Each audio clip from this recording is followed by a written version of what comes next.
Le débat africain. Alain Foucault. Tout a commencé par un livre qui remettait en cause sa filiation et sa nationalité. Le dernier de Pierre Péan qui disait qu'il ne serait pas gabonais, mais bien frais d'origine. Opportunité aussitôt saisie par une coalition d'opposition bien décidée sur cette base, pas vraiment nouvelle, à le faire partir du pouvoir pour cette imposture. S'en est suivi une marche interdite qui allait se solder par la mort d'un manifestant et une centaine d'arrestations. Des leaders de l'opposition interpellés ou convoqués par la justice pour être entendus. Plusieurs semaines après cette flambée de violence, le climat reste particulièrement tendu dans le pays. Bien qu'il soit ce dimanche à Paris, dans la marche républicaine d'hommage et de soutien à Charlie Hebdo et contre l'islamisme, contre la barbarie qui a frappé la France ces derniers jours, depuis quelques semaines, son pays traverse une des plus importantes crises politiques de son premier mandat. Ali Bongo Ondimba, le chef de l'État de la République du Gabon, est ce dimanche l'invité du débat africain. Bonjour, Monsieur le Président. Bonjour. Actualité particulièrement chargée cette semaine, mais nous allons commencer par l'actualité française, avec ces attentats, ces actions terroristes sur Paris. Quelle réaction pour vous, Président de la République? On vous a entendu dans vos vœux adresser vos condoléances à la France, mais le musulman que vous êtes, est-ce que vous comprenez ces réactions? Est-ce que vous comprenez ce déferlement de violence, cette barbarie? D'abord, je tiens à nouveau à réitérer toutes nos condoléances vis-à-vis des familles éprouvées devant un acte terrible. Le musulman que je suis, comme vous venez de le dire, s'est posé la question, savoir est-ce que j'ai raté quelque chose, est-ce que j'ai omis quelque chose, il y a quelque chose que je n'ai pas lu, que je n'ai pas compris. J'ai relu le Coran à plusieurs reprises, j'ai relu la biographie du prophète. D'abord, j'ai été conforté dans ma foi, mais surtout, je n'y ai rien trouvé qui puisse justifier ce à quoi nous assistons. Le prophète était un homme sage, qui lui-même a été pourchassé, il a été persécuté. Jamais, à aucun moment, il a ordonné que puissent être exécutés froidement, tués, ceux qui l'ont persécuté. Et de plus, la communauté, la jeune communauté musulmane, la Mecque, tellement persécutée, le prophète à 2 reprises a fait partir cette communauté, chercher refuge auprès d'un roi chrétien en Abyssinie, à 2 reprises. Ils ne sont pas allés chez un roi musulman, ils sont allés chez un roi chrétien. Et c'est le prophète de l'islam qui les a envoyés se réfugier chez un roi chrétien. Pourquoi chrétien? Parce que musulmans, chrétiens ou juifs, notre religion est monothéiste et issue de ce que nous appelons le livre, la Bible. Et dans nos enseignements, jamais il n'est question de faire du mal à qui que ce soit. Mais alors comment expliquer cette propension d'une bonne partie de musulmans, de certaines branches de l'islam, de prôner le djihad, de prôner la guerre sainte contre les autres? Ça vient de quoi? Monsieur Foucault, vous venez de dire une bonne partie et je ne peux pas vous laisser dire cela. Nous sommes plus d'1,5 milliard et nous parlons de quelques milliers, voire dizaines de milliers. Et donc tout ça ne représente pas l'islam. Et nous réfutons ces termes qui veulent qu'on dise que ce sont des fondamentalistes musulmans. Ce sont des fondamentalistes, un point, un trait. Et derrière tout ça, c'est beaucoup plus la politique que la religion. La religion est un prétexte que l'on utilise pour obtenir quelque chose. Mais on a l'impression que la communauté musulmane ne proteste pas, ne dénonce pas cette attitude le plus souvent. Ce qui donne l'impression que ça peut se justifier, qu'on peut comprendre certaines attitudes. Nous n'allons pas faire le décompte malheureusement tragique des disparus et des morts. Mais vous serez d'accord avec moi que ce sont les musulmans eux-mêmes qui payent le prix le plus fort. Et c'est bien justement une des curiosités de la politique de ces hommes et même de ces femmes qui prétendent défendre l'islam, mais dont les victimes, les premières, sont des musulmans. Ils tuent sans discernement. Ils sont derrière autre chose. La religion est simplement utilisée comme prétexte. Mais pourquoi ne pas dénoncer de façon plus forte dans les mosquées, ne pas mettre clairement en accusation ceux-là qui utilisent l'islam à des fins politiques? Nous les dénonçons. Et c'est aussi donc le sens de notre participation à cette grande marche qui aura lieu à Paris. C'est que tous ensemble, le monde entier, dénonce de la même voix ces agissements. C'est-à-dire que ce sont des personnes qui ont décidé de se mettre en dehors du chemin, en dehors de la loi, en dehors du chemin que Dieu a tracé pour ce qui concerne la religion, mais en dehors des lois, en dehors de la société. Et donc la dénonciation, elle doit être commune. Et nous devons tous le faire ensemble pour dire aucun État, aucun gouvernement, aucun peuple ne va tolérer des agissements de ce genre. Il faut que nous le fassions ensemble. Ces personnes ne doivent pas trouver un asile, quelque part, un abri, ou même une oreille complaisante. Et c'est donc pour ça qu'il faut pouvoir manifester pour dire non un non qui soit franc, massif et qui soit à l'échelle planétaire. Alors justement, des chefs d'État africains à Paris pour manifester après cet assassinat, après ces assassinats tragiques, après ces actions terroristes, mais il y en a eu d'autres en Afrique. On n'a pas vu la même mobilisation des chefs d'État, on n'a pas vu tous ces chefs d'État se déplacer, par exemple au Nigeria ou au Niger ou dans d'autres pays quand il y a eu des mouvements de cet ordre-là. Est-ce que aujourd'hui c'est plus grave quand c'est à Paris que lorsque ça a été en Afrique? Pourquoi il n'y a pas cette mobilisation en Afrique aussi? Nous ne voyons surtout pas que les Africains puissent penser que c'est plus grave lorsque c'est à Paris. Là, nous avons été... Au Kenya, il y a eu plus de morts. Au Nigeria... Tous les chefs d'État africains ont manifesté leur indignation. Regardez un petit peu les communiqués, regardez un petit peu ce que nous avons fait. Ça reste des communiqués, Monsieur le Président, regardez ce que nous avons dit et fait au niveau des réunions de chefs d'État, l'Union africaine ou même au niveau des régions. Nous avons déjà manifesté ça.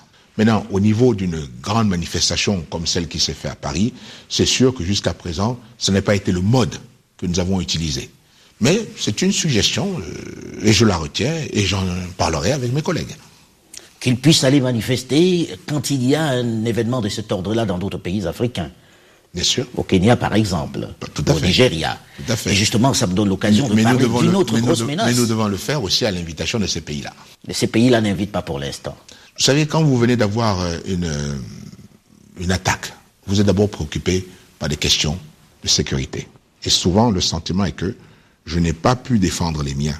Je ne vais pas exposer les autres. Alors, souffrez que ces pays-là se préoccupent de la sécurité des uns et des autres et que ça prend un petit peu de temps pour que nous puissions arriver à une situation qui puisse permettre que nous... Mais quelqu'un pourrait inviter chez lui ou bien ça pourrait se passer à Addis Ababa. C'est peut-être un détail, mais c'est important. C'est peut-être une piste. Justement, avant de parler de la politique gabonaise, cet islamisme menace l'ensemble du monde entier, mais l'Afrique est fortement touchée. On assiste à une poussée islamiste sur l'Afrique. Les Chebab, dans la région de la Somalie, Boko Haram, pas loin d'ici, au Nigeria. Comment mettre un terme à tout cela? Qu'est-ce que vous faites face à cette nouvelle guerre où il n'y a pas d'armée en face et où il n'y a pas de lieu où combattre? Déjà, ce qui est important, je prends le cas de mon pays. Nous avons tout de suite insisté sur le dialogue entre religions. Et nous avons des cérémonies souvent dites œcuméniques, où tous les cultes participent. Parce qu'un certain nombre de problèmes viennent de l'ignorance, de ce que l'autre pense, de ses croyances, de ce qu'il représente. Et nous voulons abattre ces barrières-là, celles de l'ignorance. Il faut qu'on se parle. Dans un État démocratique, il faut pouvoir se tolérer, accepter l'autre dans sa différence. Donc il faut insister là-dessus. Et certainement que les hommes politiques n'ont pas suffisamment insisté dans le sens du dialogue. Donc ça, c'est le premier élément. Le deuxième élément est aussi un élément économique. Le développement. Le développement. Promouvoir le développement. Promouvoir le développement. Souvent, on dit, bon, vous savez, les êtres humains, lorsque on est bien, on vit bien, l'estomac rempli, on pense un peu moins à Dieu. Mais lorsque les problèmes arrivent, ah mon Dieu, on devient un peu plus fervent. Mais simplement, dehors de cette plaisanterie, il faut insister sur le développement. Réduire les inégalités, réduire la pauvreté. C'est-à-dire qu'il ne faut donc pas qu'il y ait un lit sur lequel développer ce genre d'idées.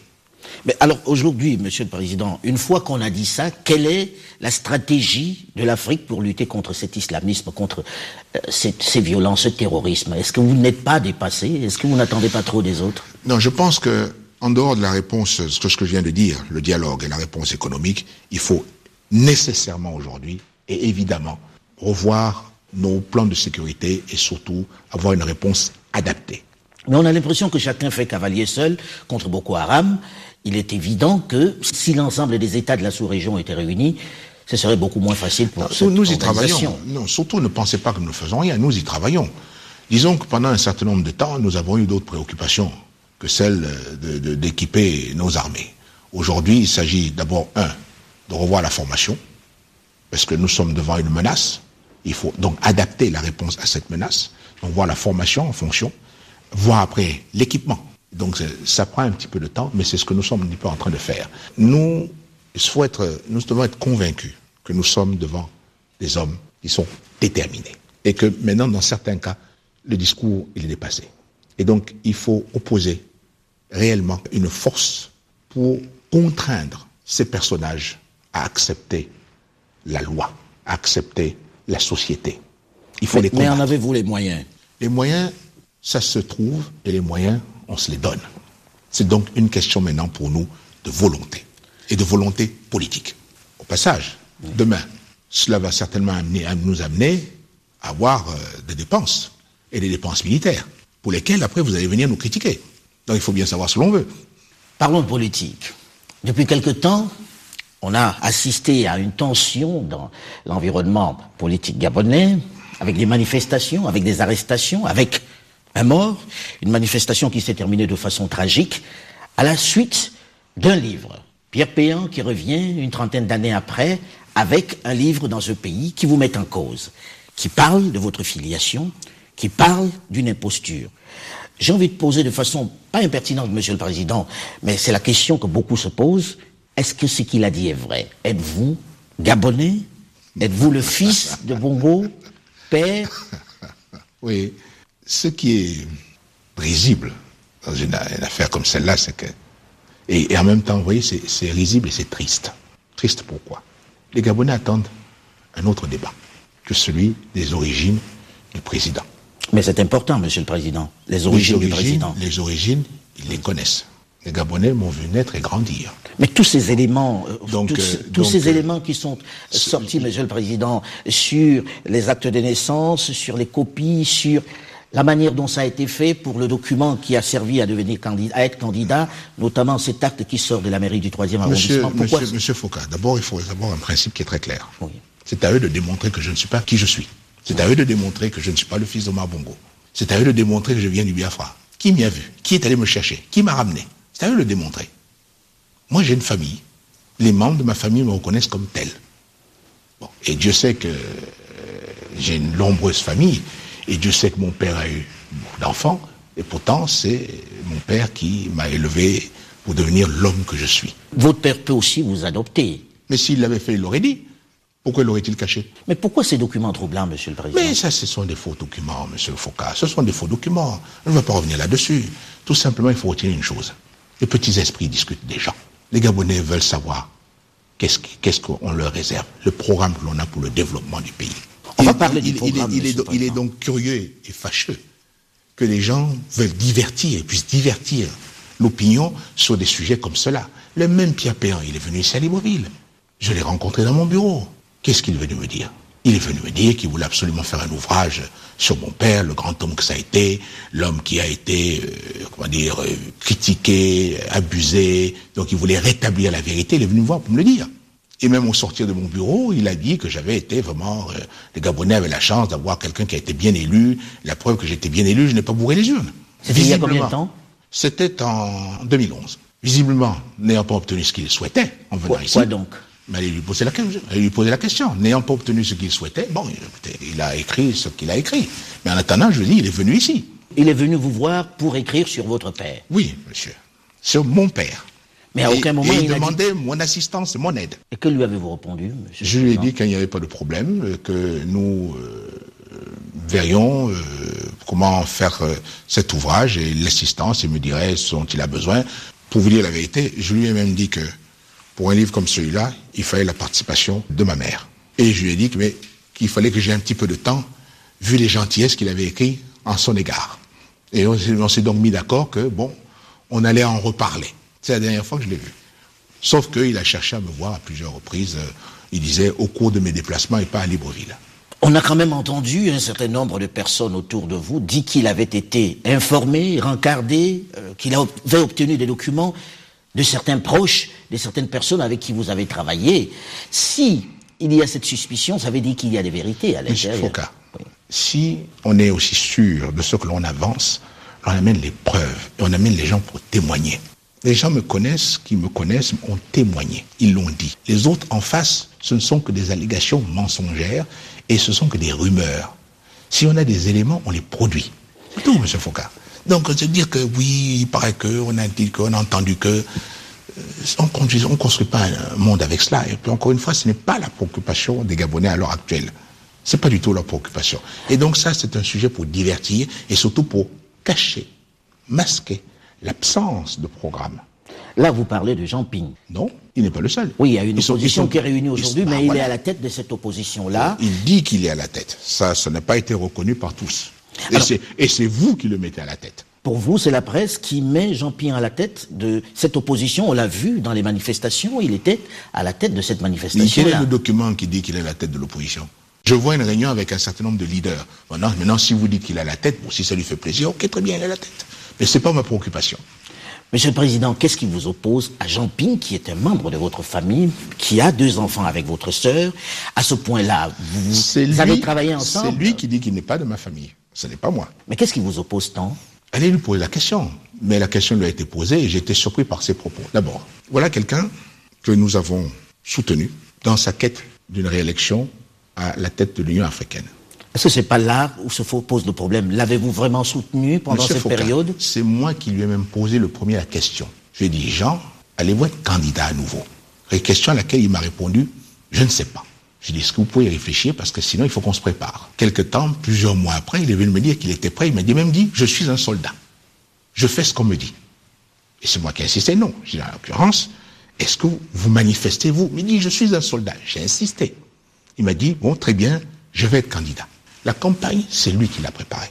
Nous lui avons demandé, vous connaissez mieux, dites-nous de quoi vous avez besoin. J'ai écrit à tous les chefs d'État africains individuellement pour leur dire que Jean Ping serait candidat, que je soutenais sa réélection. J'ai ensuite écrit au président des sous-régions africaines pour dire la même chose. Ensuite, nous avons eu un plan de campagne élaboré par lui-même et par ses soins.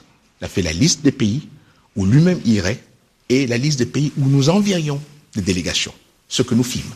Et quant au budget de la campagne, c'est lui qui l'a fixé. Et il a été entièrement mis à sa disposition avec les moyens de transport. Si ça ne s'est pas aidé, c'est quoi? Le soutien de Jean Ping nous a quand même amené à avoir une période un peu tendue avec l'Afrique du Sud. Première puissance du continent à l'époque. Et que malgré tout, nous avons soutenu notre compatriote jusqu'au bout. Il a raté l'élection de peu et par la suite, il a continué le temps qu'on a jusqu'à une deuxième élection. Maintenant, pourquoi on se préoccupe tant de la manière dont surtout nous, on l'aurait soutenu ou pas soutenu, mais on ne se préoccupe pas de la manière comment il lui-même a fait sa campagne. Et quelle est aussi sa performance en tant que président de la commission. Si cette performance avait été aussi extraordinaire, aussi bonne, il aurait été réélu dans un fauteuil. Voilà. Mais encore une fois, je ne voudrais pas qu'on passe le temps à discuter. Mais on va parler de cette opposition, Monsieur le Président, qui a manifesté dans cette ville. Et je vais finir par là, et puis vraiment pour clore le sujet. Monsieur Jean Ping est venu dire que nous l'empêchions de travailler. Qu'il soit clair, quels sont les contrats que nous aurions rompus pour lui ou pour sa famille, lesquels? Qu'il soit clair. Qu'est-ce qu'on doit comprendre par là, Monsieur le Président? Mais dans sa déclaration, il a dit que on s'en prenait à sa famille et qu'on les empêchait de travailler. Parce que lorsqu'il est venu me voir, le dernier entretien que nous avons eu, il m'a dit qu'il allait ouvrir un bureau de consulting basé à Abidjan. Mais maintenant, quelques mois après, il fait une déclaration pour dire qu'on l'empêche de travailler, qu'on est contre lui et sa famille, et que, bon, à cause de ça, maintenant, il n'a plus rien à voir avec nous. Oui, mais s'il le dit, c'est qu'il n'est pas dans le fantasme. C'est qu'il s'est bien passé quelque chose. Mais c'est bien ce que je suis en train de demander, M. Foucault. Demandez-lui qu'il dise clairement quels sont les contrats que nous aurions rompus. De quelle manière nous avons empêché sa famille de travailler. Ces membres de sa famille travaillent tous bien ici. Je ne vois pas lesquels nous avons empêché de travailler.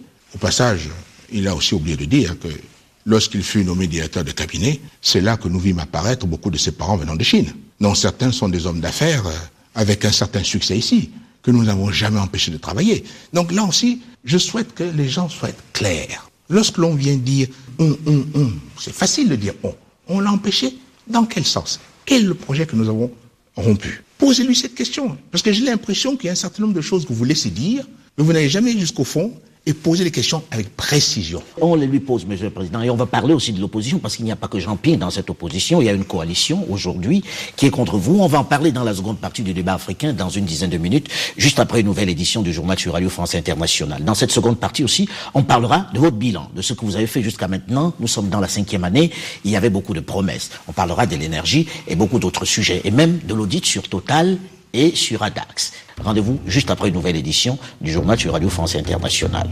À très vite.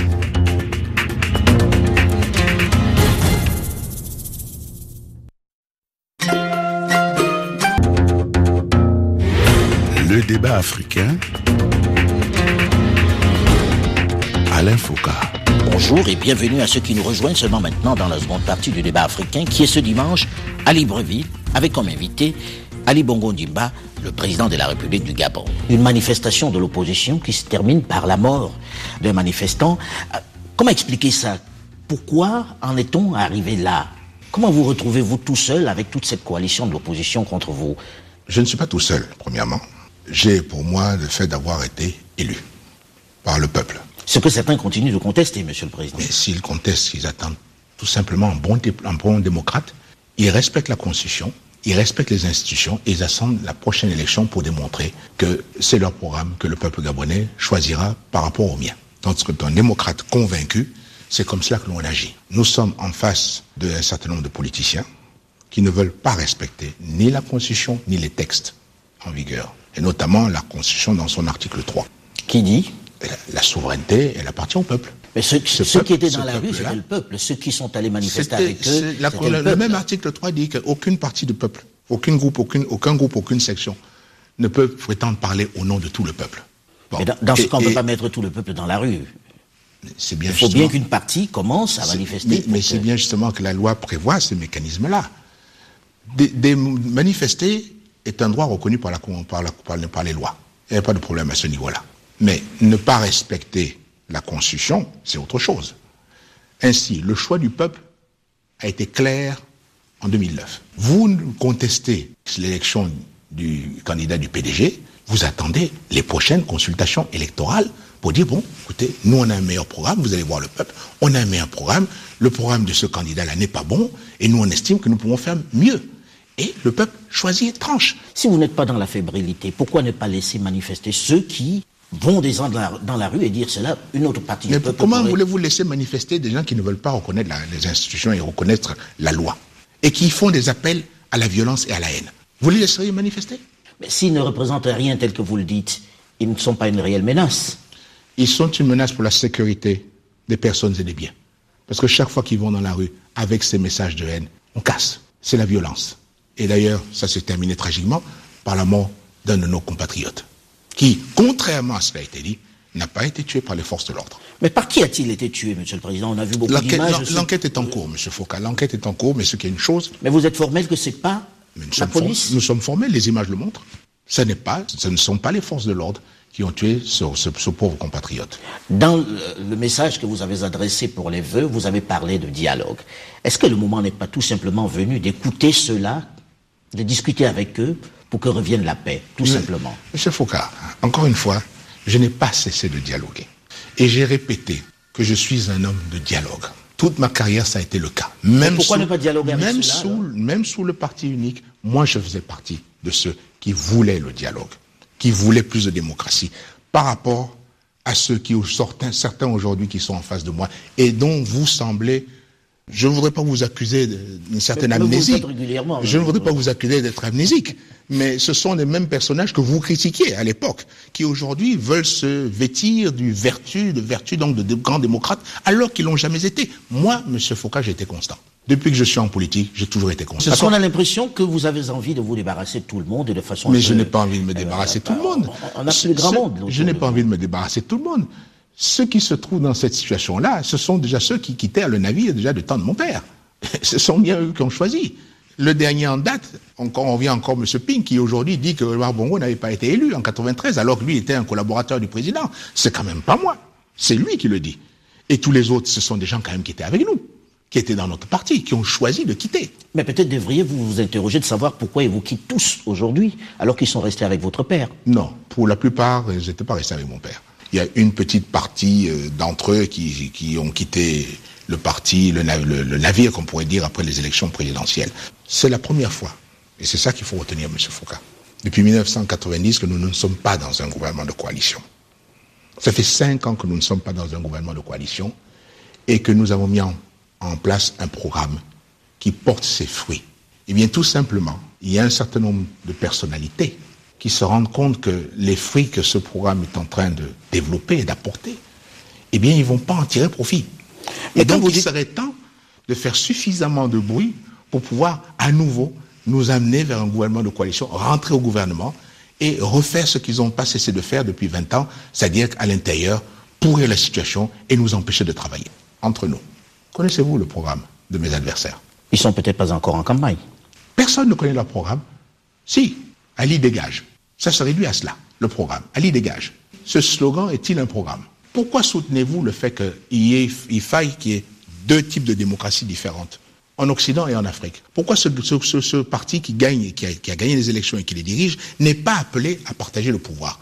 Et pourquoi en Afrique, forcément, lorsqu'un parti gagne, tout de suite on lui dit il faut négocier, il faut partager le pouvoir? Pourquoi, M. Foucault? Et pourquoi soutenez-vous de tels agissements et de telles attitudes? Parce que les élections ne se passent pas toujours comme ça se passe en Occident. Mais, M. Foucault, aujourd'hui, il y a tous les instruments de mesure. Dans les élections que nous avons eues, celles-ci ont été bien perçues par la communauté internationale. Nous avions des observateurs. Ces observateurs se sont prononcés, y compris les observateurs envoyés par M. Ping, alors président de la Commission de l'Union africaine. Il y a eu des observateurs de l'Union africaine. Monsieur le Président, vous avez été élu sur la base d'un programme, comme vous le dites. Et vous aviez promis beaucoup de choses. Le Gabon émergent, vous avez promis de faire reculer la pauvreté. 5 ans après, quasiment, le tiers de la population vit toujours dans la précarité. Où sont les résultats dont vous parlez réellement? Qu'est-ce qui a changé au Gabon? Alors, laissez-moi vous indiquer d'abord quelques petites choses. Lorsque je suis élu, je vais devant mes compatriotes en disant, avec un triptyque, paix, développement, partage. Partage voulait dire par là réduction des inégalités et qu'il y ait un partage plus égal de la richesse. Mais j'ai expliqué que pour qu'il y ait ce partage, il fallait donc que l'on produise. Développement. Une des premières choses que nous avons faites a été de décider le niveau de nos engagements en matière d'investissement. Je parle en francs CFA. Avant 2009, le budget d'investissement était de 200 milliards de francs CFA. Lorsque nous sommes arrivés, tel que je m'étais engagé dans la campagne, nous l'avons porté à 600 milliards. On nous avait dit que c'était impossible. Et c'est cela qui nous a permis de passer en 2009 d'un taux de croissance négatif de 0,9%, nous sommes passés à 6%. Pratiquement en un an. Ça, c'est les indicateurs économiques. Mais ces indicateurs sont importants, parce que qu'est-ce qui s'est passé? Dans le même temps, le Gabonais lambda a envie de voir ça changer dans son plat. Il l'a vu changer, monsieur. Qu'est-ce qui a changé clairement dans sa vie? Regardez au niveau des allocations familiales, celles-ci ont triplé. Elles ont triplé. Nous avons engagé le pays vers un certain nombre de réformes et surtout vers un certain nombre de chantiers très importants qui ont donné plus d'emplois. Il y a certains secteurs, par exemple. Je m'étais engagé, quand je fais la campagne, quand nous sommes en campagne en 2009, la grande préoccupation des Gabonais sont les routes. Monsieur Foucault, en 4 décennies, nous avons fait près de 900 km de routes bitumées. Il faut savoir qu'au Gabon, au moment de l'indépendance, nous n'avons même pas 100 km de routes bitumées. Mais donc, entre-temps, nous avons eu un chemin de fer à construire. Le Transgabonais. Le Transgabonais, mais nous faisons près de 900 km de routes bitumées. À la fin de mon septennat, nous en aurons fait plus, près de 1000 km. Ça, c'est pour les routes. Ça, c'est pour les routes. En ce qui concerne les allocations familiales, j'ai dit qu'elles ont été réévaluées 3 fois. Aujourd'hui, nous sommes à 5 000 francs CFA. Et par habitant. Oui, avec maintenant, notamment au niveau de la couverture sociale, plus de 800 000 personnes qui ont été enrôlées par la CNAMGS pour la couverture sociale. Nous avons été amenés à nous poser la question. La précarité au Gabon. Qui vit dans la précarité? Et pourquoi? Nous avons donc mis en place une commission. Et parce que je voulais être sûr que rien ne me soit caché et que j'aurais réellement les résultats des travaux de cette commission, j'ai demandé à la Première Dame de présider les travaux de cette commission. Cette commission m'a rendu donc son rapport et qui établit donc que nous avons un peu aux alentours de 30% de la population qui vit dans la précarité et que ça touche à peu près 95 000 foyers. Si vous n'êtes pas un dirigeant fort et si vous n'avez pas le soutien de votre peuple, vous ne faites pas cela. J'ai dit voilà le rapport. Il nous dit qui est pauvre au Gabon, où sont les pauvres. Maintenant qu'on a identifié les pauvres, on fait quoi? À partir de là, nous avons tenu des assises sociales et nous sommes sortis avec un pacte, ce que nous appelons le pacte social. Et pour lequel, grâce à la tenue de ces assises, j'ai pu annoncer un certain nombre de choses. Chose importante que nous avons pu annoncer, c'est que sur les 3 prochaines années, nous allons consacrer 250 milliards de francs CFA pour la réduction de la pauvreté.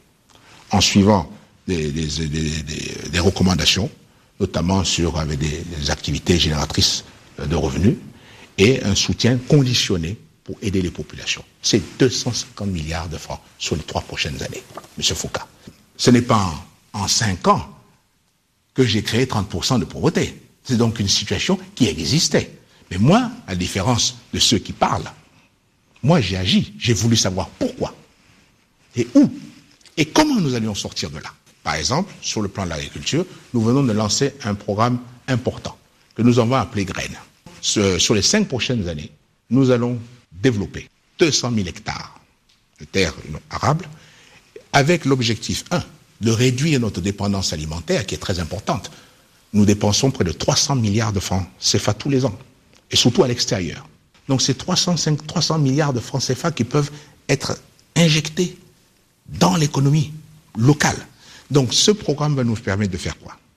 Va nous permettre donc de développer 200 000 hectares sur les 5 prochaines années, et avec un programme et des critères bien retenus, bien choisis, nous allons permettre à chaque Gabonaise et chaque Gabonais retenu dans ce cadre-là de pouvoir se voir remettre un permis agricole sur 7 hectares sur lesquels il pourra développer un certain nombre de produits. Vous allez vous donner les terres. Voilà, nous donnons aux Gabonais et aux Gabonaises qui rentreront dans ce programme 7 hectares sur lesquels ils ou elles seront donc accompagnés techniquement, parce que c'est un partenariat public-privé, techniquement accompagnés et financièrement accompagnés. Et la société donc qui va les accompagner garantit le rachat de la production. Et sur un demi-hectare, c'est un demi-hectare, vous serez en mesure de pouvoir cultiver ce que vous voulez, construire ce que vous voulez. Le partenaire, c'est Olam Gabon, c'est-à-dire que c'est un partenariat entre Olam et la République gabonaise. Je finis sur ce programme. Ce programme va nous voir aussi développer 3000 km de routes non bitumées, mais aussi la construction d'écoles, de dispensaires et de logements. Vous comprendrez qu'on dise pourquoi seulement maintenant, c'est-à-dire est-ce que vous êtes déjà en campagne pour 2016 lorsque vous annoncez tout ceci? Vous avez été là depuis 2009. Mais M. Foucault, depuis 2009, je n'ai pas fait me croiser les bras. Nous avons réformé le secteur du bois. Lorsque nous avons pris la décision d'interdire l'exportation des grumes, c'était pour en fait de booster un petit peu ce secteur. Parce que maintenant, nous sommes arrivés quand même à la conclusion que ce qui était important pour nous, et pour créer des emplois, et avoir un peu plus de richesse, il faut donc transformer localement. Et ça, c'est un programme qui est vaste. J'ai fixé 2020 comme l'année où nous n'exporterions plus rien qui n'ait subi une première transformation au Gabon. Pour le bois, la décision que j'ai prise, qui a été un moment tant décriée, et puis aujourd'hui, nous a permis une augmentation de 40% du nombre d'usines de transformation et 79% l'augmentation du volume de bois transformé. Ce qui veut dire à peu près que nous sommes passés de 4 000 à 7 000 emplois dans ce secteur. Nous pouvons envisager, d'ici 1 an ou 2, de voir la 3e transformation du bois au Gabon. Le secteur industrie. Nous avons donc commencé la production, depuis l'année dernière, puisque maintenant nous sommes en 2015, d'une usine de transformation de, comme on appelle, de silico-manganèse. Nous sommes un des plus grands producteurs de manganèse, mais curieusement, nous n'exportions que de ce manganèse brut. Eh bien, sa première transformation, elle sera maintenant désormais faite ici au Gabon. Et cette usine a déjà commencé, cette transformation. J'irai inaugurer ce complexe dans quelques mois. Il faut savoir que c'était la dernière sortie du président Omar Bongo en 2009. Mais ce que je veux dire, c'est que cette usine qui commence sa transformation nous amène aussi à avoir, en complément, une construction, une école des mines, pour pouvoir avoir les techniciens, les ingénieurs pour accompagner. Nous avons entre-temps aussi créé une compagnie, une société des mines, qui va donc aussi s'occuper des autres projets miniers, notamment celui de l'usine de fer, Belinga, mais nous avons aussi maintenant une société nationale de pétrole et qui... Je voulais parler du pétrole justement, Monsieur le Président. Et cette société nous a permis de pouvoir exporter nous-mêmes notre propre pétrole. C'est pour ça que vous vous en prenez à Total. Pourquoi cet audit chez Total et chez Adax? Nous avons d'abord voulu auditer tous les secteurs. Donc il serait faux de penser que uniquement le pétrole. Nous avons audité le bois, nous avons audité les mines, le secteur minier, et nous avons donc audité le secteur pétrolier. Et c'est un réflexe naturel et normal. On veut savoir ce qui se passe dans certains secteurs. Mais 800 milliards, 805 milliards de redressement, ça fait quand même un peu... Monsieur Foucault, lorsque nous avons fait cet audit, nous avons découvert un certain nombre de choses. Quoi donc? Bon, ce sont un certain nombre de malversations? De malversations qui ont fait en sorte que nous puissions envisager quelques redressements. Et donc, il y a certaines sociétés, vous citez, avec qui, aujourd'hui, on a terminé avec Adax, ça s'est fait. Qui est une société chinoise? Qui est une société rachetée par un groupe chinois, qui est maintenant donc chinoise.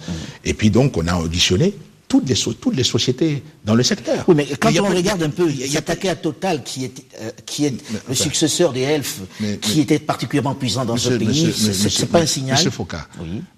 Je suis en train de vous dire que nous avons auditionné tout le secteur. Donc, quand on audite tout le secteur, ça voulait dire qu'il y a certains qu'il ne faut pas auditer. C'est ce que vous êtes en train de me dire. Il faut auditer d'autres, mais certains non. C'est ce que vous êtes en train de me dire. Je ne dis rien, je remarque que Total a été touché. Mais pourquoi il n'aurait pas été touché? Pourquoi il n'aurait pas été qu'il a audité? été fortement touché. 805 milliards de redressement fiscal. Mais l'audit ne s'est pas seulement adressé à Total. Je suis en train de vous dire que toutes les sociétés dans le secteur ont été auditées. Quelles sont vos relations avec la France aujourd'hui? Très bonnes. L'audit d'une société ne veut pas remettre en cause les relations que nous avons avec un pays. C'est dans le cours normal des choses. Une administration fiscale vérifie toujours si les sociétés s'acquittent de leurs impôts. Et ça, c'est dans tous les pays du monde. Si je parle de la France, c'est parce que certains de vos proches se sont plaints de certains articles parus dans la presse en France, notamment plus récemment de ceux qui parlaient de votre parc automobile. Oui, encore une fois... Impressionnant parc automobile. Encore une fois, cela montre un peu la pauvreté d'arguments, alors qu'on devrait regarder le bilan, on devrait regarder l'action, on va essayer de divertir les gens sur des choses où on espère voir le peuple gabonais dans la rue. C'est totalement ridicule. D'abord, le rapport est faux. Nous n'avons pas commandé autant de véhicules. D'ailleurs, quand je vois le chiffre, ça voudrait dire que j'aurais un parc extraordinaire avec près de 60 Rolls.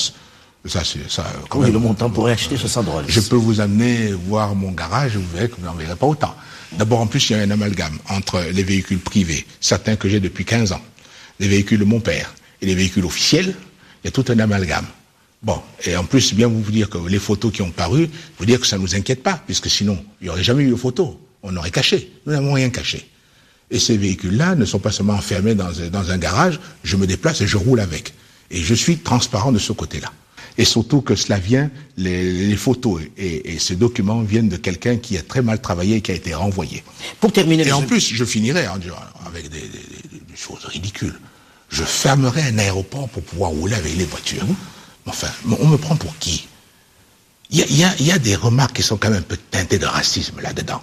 Que ces pauvres Africains, ce sont eux qui font n'importe quoi. On n'irait jamais imaginer qu'un dirigeant européen puisse aller fermer un aéroport pour se promener avec ses voitures. Mais quand il s'agit d'un Africain, alors là, on ne se gêne pas pour mettre sur la table un certain nombre d'allégations comme celle-là, pour dire des Africains, on peut s'attendre un petit peu à tout.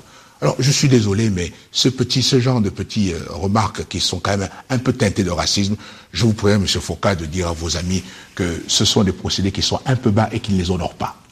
Et tout le monde sait ici au Gabon que je n'ai pas besoin de fermer les aéroports pour rouler avec mes véhicules et que moi, je ne me cache pas pour rouler dans les véhicules qui sont les miens. D'abord, premièrement, ai-je commis un crime? M. Foucault, ai-je commis un crime en ayant des véhicules, de beaux véhicules? Quel est le crime que j'ai commis? Peut-être d'avoir dilapidé les deniers publics. Mais je ne les ai pas dilapidés, les deniers publics. Vous n'avez qu'à les voir. Encore, je vous dis qu'il y a certains véhicules qui sont de l'État. Et certains ne sont pas seulement pour moi, qui me permettent aussi d'accueillir toutes les personnalités qui viennent. Certains qui sont les miens et qui sont privés. Et ça, je les ai depuis longtemps. Et certains, si j'en ai fait l'acquisition, ça vient de ma propre poche, pour parler familièrement. Et donc, je ne mélange pas. Je ne suis pas dans ce genre-là, M. Foucault. On s'étonne de temps en temps qu'il y ait des manifestations au Gabon.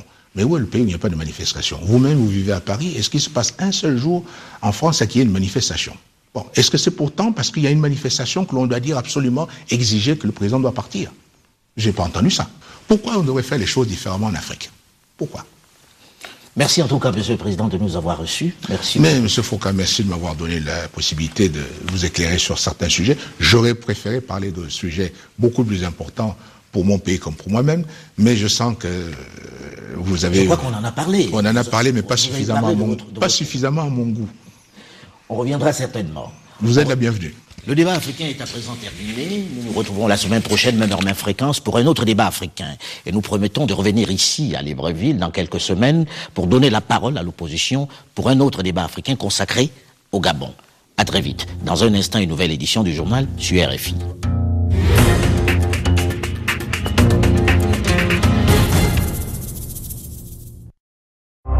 International.